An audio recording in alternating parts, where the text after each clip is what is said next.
Olá, bem-vindos ao nosso canal. Aqui é o pastor Walter Melesco Carvalho, hoje 19 de julho. Por sinal, hoje estou completando 61 anos de idade. Nasci no dia 19 de julho, era um domingo também, dia do Senhor. Por volta das 11 horas da manhã, conversava com a minha mãe sobre isso, ainda hoje pela manhã. Uma alegria receber você aqui no nosso canal. Aqui compartilho mensagens, estudos, testemunhos, como Deus tem sido precioso na minha vida. Hoje quero falar sobre gratidão. Eu agradeço a Deus por tudo que tem feito por mim. Hoje pela manhã, dando bom dia, meus queridos irmãos, no WhatsApp, aos amigos, faço aquela oração escrita, bem resumida. Hoje foi assim nesses termos: ó Deus Pai Santo, amado e bom, abençoe, sustente e proteja todos nós neste novo dia, dia do Senhor. Em Cristo Jesus, nosso único e suficiente Salvador, fiel ajudador e maravilhoso Senhor. Eu sempre falo fiel ajudador, sempre. Ele sempre está ajudando. Então, falar sobre gratidão. Como é importante a gente ser grato. No livro dos Salmos, encontramos o salmista sempre falando de gratidão, sempre falando: vou dar graças, te darei graças, renderei graças ao Senhor. Então é muito bom isso. Hoje escrevi também: obrigado, Senhor, pelo dom da vida eterna, pela alegria da salvação, pela alegria do amor na família. Tem uma família que me ama, eu amo. Pelo amor na família cristã. A minha família aqui, a IBM, que eu falo, uma família irresistível, que nós temos experimentado um amor tão profundo, que é o amor ágape, o amor de Deus nos nossos corações.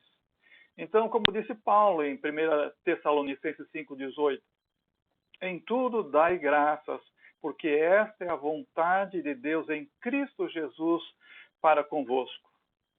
Eu estava recordando que quando estava diretor do seminário, reitor do seminário em Cuiabá e professor, certa ocasião uma aluna exclamou, me pareceu até uma surpresa aquela exclamação dela, dizendo que minhas orações eram cheias de gratidão, que primeiro eu estava agradecendo a Deus e depois iria fazer os pedidos. Eu achava que isso deveria ser uma coisa normal.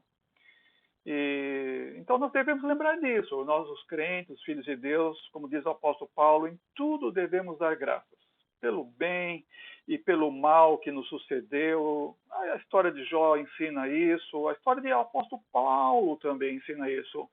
E quantas vezes ele passou por aflições, e ele está escrevendo aqui, em tudo dai graças.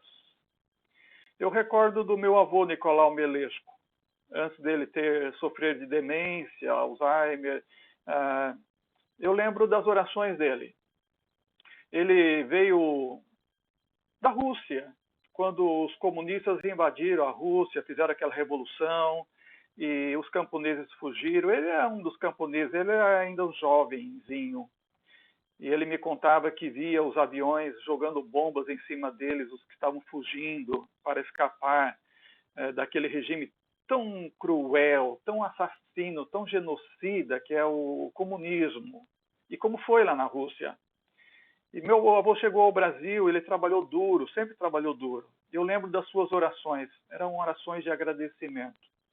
Eram orações cheias de gratidão. Eu lembro ele orando pela hora da refeição e falava: "God, Senhor, graça", mais ou menos assim, gratidão pela boa terra do Brasil.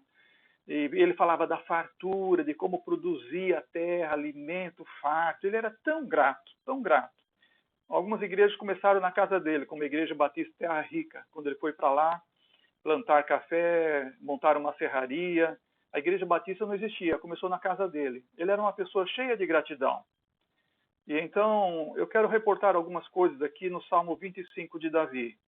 Esse Salmo 25 de Davi é uma oração por livramento e perdão, ele escreve no final da sua vida, e ele expressa, embora não fale gratidão, mas a gente reconhece a gratidão dele nesse Salmo. Quando no versículo 2 ele fala: ó Senhor, não me deixe frustrar. Quando ele fala: ó, o Senhor é minha salvação, eu coloco a minha esperança no Senhor o dia todo. E assim por diante. Ele fala de integridade, ele fala de gratidão nesse salmo. Deixa eu ler alguns versículos desse salmo, na Almeida, século 21. Salmo 25. Senhor, elevo a minha alma a ti. Meu Deus, eu confio em ti. Que eu não me frustre. Que os meus inimigos não triunfem sobre mim. Que nenhum dos que escaparam em ti venha a se frustrar. Vou repetir. Que nenhum dos que esperam em ti venha a se frustrar. E lá na frente, no verso 5, ele fala: guia-me na tua verdade, ensina-me, pois tu és o Deus da minha salvação. Olha a gratidão aqui. Em ti coloco minha esperança o dia todo. Esse salmo é um salmo de 22 versículos, é um salmo muito importante. O versículo 14, especialmente, quando ele fala da intimidade, a intimidade do Senhor. Isso na King James traduz assim: a intimidade do Senhor é para os que o temem. Algumas versões traduzem o segredo do Senhor, o conselho do Senhor. Vou explicar daqui a pouquinho um pouco mais sobre isso. Mas esse salmo de Davi é um acróstico. Cada parte desse salmo começa com uma letra do alfabeto hebraico. E ele retrata nesse salmo um padrão do fiel. Davi foi um padrão do fiel. Fala da sua confiança, dos seus muitos conflitos, da sua grande transgressão, do seu amargo arrependimento, fala das suas profundas angústias. E nós podemos ver aqui o próprio coração de um homem piedoso, um homem segundo o coração de Deus, como ficou conhecido, como Deus o classificou. Deus falou assim que Davi era um homem segundo o coração de Deus. Então, esse salmo foi escrito na velhice de Davi, porque ele está mencionando aqui os pecados da sua juventude e as dolorosas consequências e ações cruéis dos inimigos que ele suportou ao longo da sua vida. Então nós podemos perceber gratidão desse salmo. Na sua velhice, ele está lembrando de que o Senhor guardou, o Senhor sustentou. Aqui nós vemos a marca de um verdadeiro santo. Ele lembra os seus pecados. Ele lembra as tristezas consequentes dos seus pecados. Mas ele sabe que a sua tristeza, a tristeza pelo pecado, o levou a Deus. Esse é um homem segundo o coração de Deus. A tristeza do pecado, como Paulo escreveu aos Coríntios, é uma tristeza que produz vida. E desses 22, então, versículos, no original, formando o acróstico, é uma canção, e isso era uma forma para empregar um estilo de arte que podia ser usado na revelação. O Espírito Santo demonstra isso aqui nesse salmo. E isso facilitava a memória, a memorização desse salmo. Nós temos esse salmo dividido em oração, meditação, oração, meditação, oração, alternadamente. Oração e meditação. Então, eu quero focar um pouquinho no verso 14. A intimidade do Senhor é para os que o temem. Spurgeon, do século XIX, e ele teceu vários comentários a respeito desse versículo. Eu selecionei algumas frases aqui e outros comentaristas que ele, então, registrou no seu Tesouros de Davi. Ele diz que essa amizade significa alguma coisa de uma relação familiar. O que é isso senão uma intimidade? Onde é que nós temos a intimidade senão no relacionamento familiar? É uma intimidade confidencial. Então, se a versão traz o segredo do Senhor, o conselho do Senhor, eu prefiro a King James, que fala: a intimidade do Senhor é para os que o temem. Porque está falando aqui daquele companheirismo seleto que nós experimentamos numa relação familiar. Esse é o segredo. Aqui temos um grande segredo. É aquele que é justo, como disse Michel Germain, é aquele que é amigo de Deus, o santo, o justo, o crente, e Deus se une a ele com uma intimidade amorosa. Deus revela a ele o seu segredo, tanto quanto também mostra qual será a miséria e os tormentos dos homens malvados que florescem neste mundo no pecado. Mas o segredo do Senhor é para os justos, como um amigo próximo, um amigo querido que só fala um segredo para o amigo. Quantas vezes nós temos um amigo e precisamos abrir o coração com ele? E nós vamos falar com ele, sabendo que ele é um amigo justo, um amigo fiel. Assim, Deus revela o seu segredo aos crentes que são justos. Onde está o segredo de Deus? Está no coração. Como nós podemos conhecer o segredo de Deus? Ele revelando a nós a sua palavra. Ele revelando, desenhando, narrando, fazendo-nos entender a narrativa sagrada da sabedoria que estava oculta desde a fundação do mundo. Como João escreveu no capítulo 1 do seu evangelho. No princípio era o verbo estava com Deus, o verbo era Deus. Isso aqui é sabedoria, isso aqui é mistério, isso aqui é conselho, isso aqui é intimidade. Ele teve intimidade com o Senhor.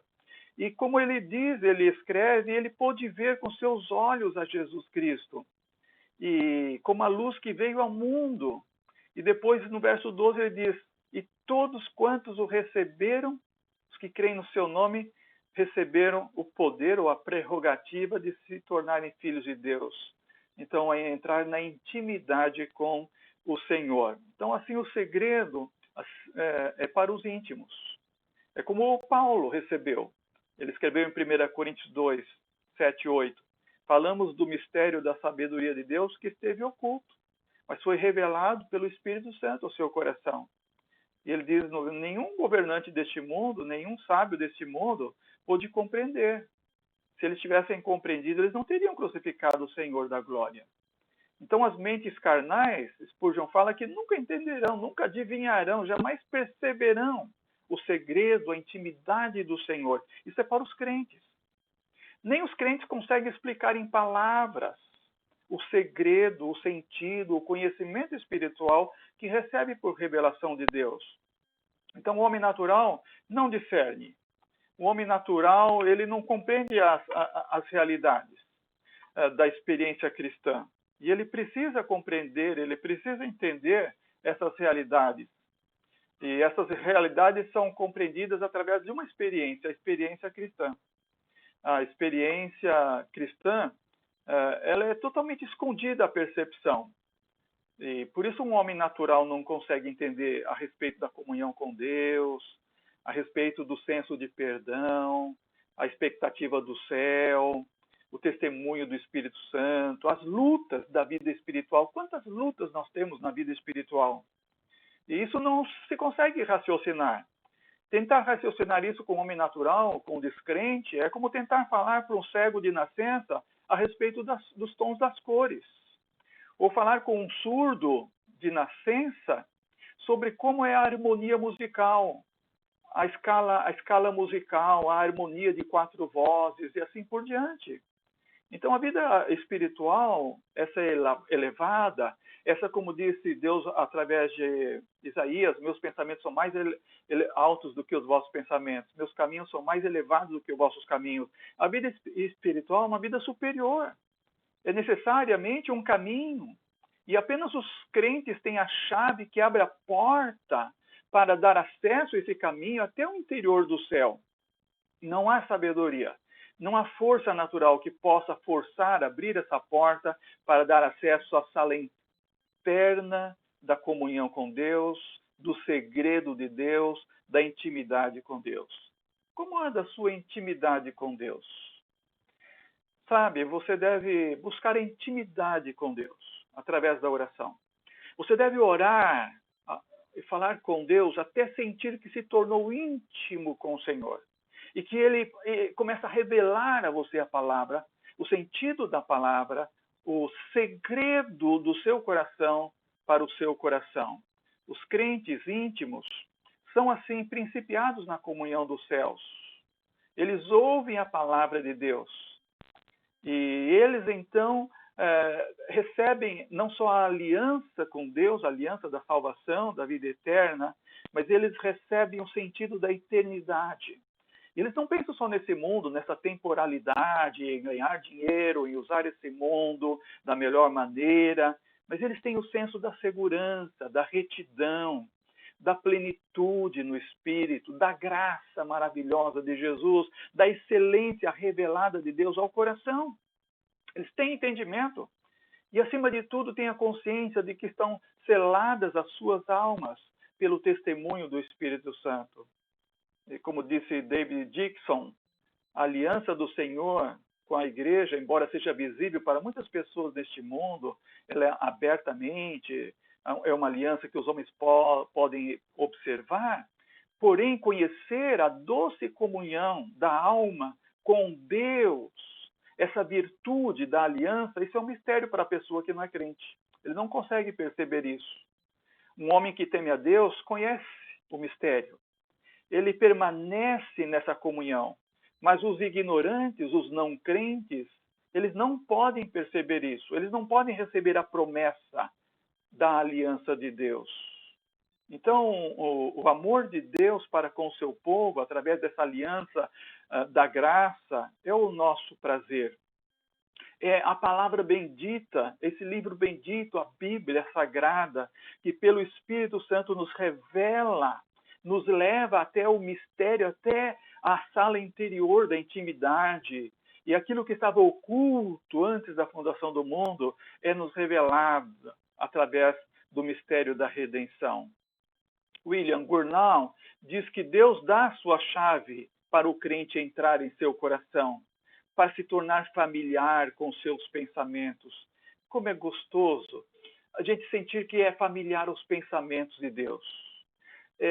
Perceber que os mandamentos de Deus não são penosos, entender que os pensamentos do Senhor, que são mais altos do que os nossos pensamentos, são os melhores pensamentos. Assim como Deus conhece as coisas profundas, assim como o Espírito Santo conhece as coisas mais profundas de Deus, ele escolhe revelar a nós os seus pensamentos. Paulo escreveu isso em 1 Coríntios capítulo 2, versículo 10. Deus revelou a nós, pelo seu Espírito, essas coisas, as profundezas de Deus. E ninguém conhece as coisas de Deus a não ser o Espírito de Deus. Então é o Espírito de Deus que nos traz a revelação.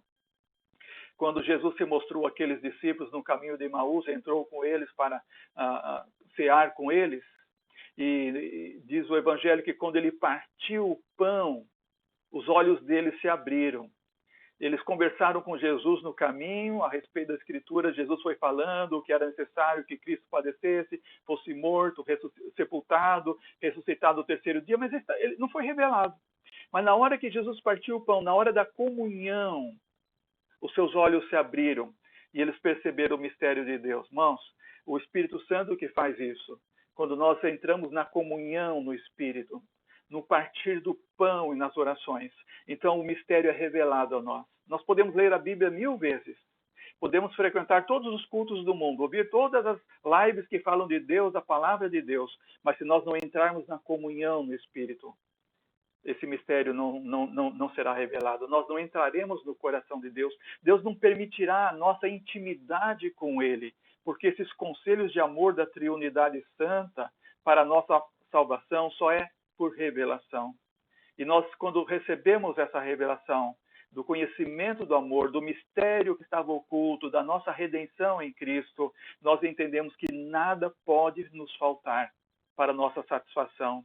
Que o mesmo Espírito Santo que permanece em nós, ele interpreta a mente de Jesus, como Paulo fala, a mente de Cristo.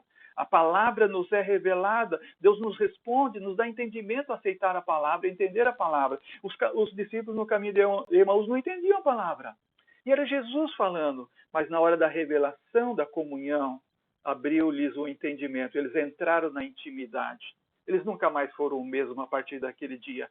Jesus respondeu, Deus, através do Espírito Santo, respondeu o coração deles. E assim, eles podiam ter um rosto agora resplandecendo a imagem e a glória de Jesus na sua vida. Por isso, Spurgeon diz, quem não conhece o significado e o sentido deste versículo, a intimidade do Senhor é para os que o temem, aos quais ele revelará os segredos da sua aliança, nunca aprenderá. Pode ler todos os melhores comentários da Bíblia que já foram escritos ou que venham a ser escritos ainda. Ele precisa da intimidade com o Senhor. Ele precisa da revelação. Se você já tem esse conhecimento do mistério, do segredo, se você já sente que é íntimo com o Senhor, dê glória a Deus, agradeça todo dia e continue buscando essa intimidade através da oração, através dessa doce e preciosa comunhão no Espírito, do meditar na palavra de Deus, do buscar a palavra de Deus não para cumprir uma tarefa diária de leitura, mas de encontrar com o Senhor da palavra. E permitir que o seu Espírito Santo o conduza até o interior do santo lugar, para lhe revelar coisas novas e fascinantes. Coisas ocultas, como diz Jeremias, clama a mim, anunciar-te-ei coisas grandes e ocultas que ainda não sabes. Então vamos buscar conhecer todo o sentido, todo o significado, olhando para a cruz de Jesus. O segredo está lá no mistério da nossa redenção. Vamos continuar aprendendo que o Senhor quer ter conosco uma vida de intimidade a cada novo dia. E assim poderemos agradecer ao Senhor. Quem é o homem que teme ao Senhor? Diz Davi nesse Salmo 25. O Senhor lhe ensinará o caminho que deve escolher. Então Deus estará guiando cada dia o caminho que deve escolher. E Ele estará mostrando a sua intimidade e viverá em profunda alegria. Por isso agradeço a Deus por tudo que tem feito por mim. Eu agradeço e eu cada dia vou agradecer e eu tenho o meu coração muita gratidão. É claro que muitas coisas aconteceram na minha vida que eu poderia dizer assim, não vou agradecer, não dá mais, não é? Muita coisa aconteceu na minha vida que eu poderia dizer assim, eu não acredito mais em Deus, não. Mas na verdade eu tenho aprendido com o apóstolo Paulo, em tudo dai graças, porque essa é a vontade de Deus em Cristo Jesus para convosco. Vou continuar agradecendo como meu avô agradecia pela boa terra do Brasil, pela fartura, mas acima de tudo, pelo amor de Deus, por essa graça salvadora que me alcançou, que Jesus revelou a mim o seu amor, a sua graça, a sua salvação. E dizer como Davi nesse Salmo 25, Tu és o Deus da minha salvação, em ti coloco minha esperança o dia todo. Oh, como é bom dar graça ao Senhor. Você tem dado graça ao Senhor? Você tem buscado viver uma vida de gratidão, de reconhecimento? Minha palavra para você hoje é: seja agradecido. Não importa o que aconteceu. Não importa o que acontecerá. Devemos ser agradecidos a Deus por tudo. E Ele sempre nos revelará coisas íntimas e ocultas. E nós vamos entender que os seus caminhos são mais elevados que os nossos caminhos, do que o seu e o meu. E que os seus pensamentos são mais elevados que o seu e o meu pensamento. E que há sempre um mistério oculto que ainda precisamos aprender, entender e conhecer nesse caminho com Deus. Ele já nos deu a chave. E a chave é o sangue de Jesus, que nos perdoou os pecados e nos livrou deste mundo corrompido e perverso. E nos faz agora olhar para a eternidade e pensar em entrar no santo lugar, estar mais íntimo com Deus a cada novo dia, para o final do dia agradecer de novo pelas bênçãos, pelo cuidado, pelo sustento, por tudo o que Ele fez, por tudo o que Ele está fazendo e também ainda agradecer por tudo o que Ele fará. Que Deus nos abençoe e nos guarde neste novo dia, nesta nova semana que estamos recebendo hoje. Hoje é o dia do Senhor. Eu louvo o nome do Senhor, eu agradeço o nome do Senhor, agradeço a vocês que têm orado por mim e têm me auxiliado nessa carreira cristã, nessa vida cristã tão maravilhosa. Muito obrigado. Deus abençoe vocês também, em nome de Jesus.